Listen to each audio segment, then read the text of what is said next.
Hello, I'm Catherine D. Henry, Subject Matter Expert and Senior Vice President for Web3 and Metaverse at MediaMonks. This morning, I got back from doing a great cardio workout at the Great Wall of China and along the Sibang Phai River in Laos and high up in the Redizat Mountains in Romania.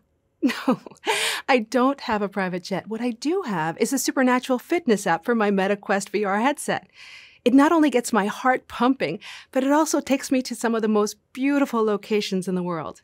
All of which is to say, it's time to talk about health in the metaverse. Now, when I say that, you might be picturing a virtual doctor sitting in front of you conducting your annual exam. The truth is, there are some interactions that we need to keep doing in the physical world. I mean, how else would your digital doctor hit you on the knee with that little rubber mallet to test your reflexes?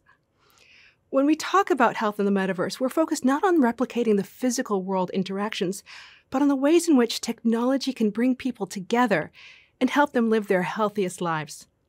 Let's talk about ways we can do this. For many negative health outcomes, prevention is key. For example, according to the World Health Organization, hypertension, or high blood pressure, is the #1 risk factor for death around the world. To prevent hypertension, we can do things like be physically active, not smoke, limit our alcohol consumption, and get enough sleep. So, how can the metaverse help us with that? Diagnostics that once took place only in the doctor's office have moved into and will continue to be developed in the metaverse. Did you know that, according to the National Library of Medicine, snoring is a predictor of hypertension among middle-aged adults? A smartwatch can tell you if you're snoring at night, and you can then share that data with your physician. As the metaverse evolves, many more sensors, products, and tools will be developed that help us to live healthier lives. Now, while it existed to some degree before, when the global pandemic prevented us from keeping in-person appointments, telemedicine really took off. And sure, talking with my doctor over video was great, but I can't help but think of how much richer an experience like that could have been in the metaverse. As I mentioned before, my doctor can't test my reflexes or wrap my sprained ankle in VR, but there is a lot of potential for medical meetups in the metaverse. In the fully realized metaverse, my avatar and my doctor's avatar might meet in a virtual clinic room.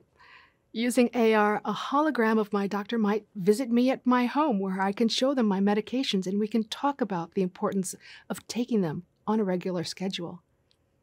Caring for our mental, emotional, and social health is just as important to our well-being as caring for our bodies. It can be hard to ask for help and harder still to engage with mental health services. Virtual sessions where you can attend as an avatar, including group therapy, might help to lessen anxiety and discomfort. Examples of metaverse mental health services include the virtual clinics offered by VX Health and Amelia Virtual Care, the VR platforms for professionals. The metaverse might also give people the opportunity to self-organize into supportive communities, much like we find groups relevant to our needs and interests online today. You might belong to a support group for diabetes, cancer, fertility, anxiety, grief. The list goes on. But because we will be embodied and co-present in metaverse spaces, our interactions will be so much richer and feel more interactive than they do through online chatting or video meetings, giving us a new avenue for robust community support.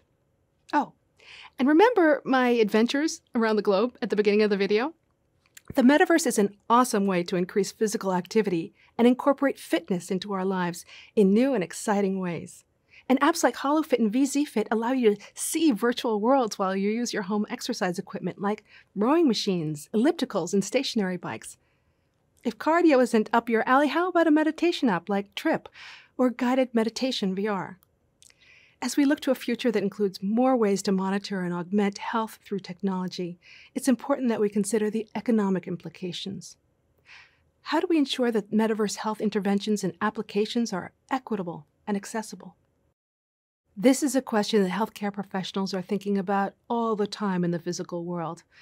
After all, according to the Centers for Disease Control, there's a 6.5-year life expectancy difference for someone living in California versus someone in Mississippi. A report from the Brookings Institution indicates that positive health outcomes are tied to higher incomes. This is especially relevant for the metaverse because we know that not everyone has access to or the means to obtain digital devices. Coming up next, we're going to step away from the personal and focus on something bigger than us. Get ready for architecture in the metaverse.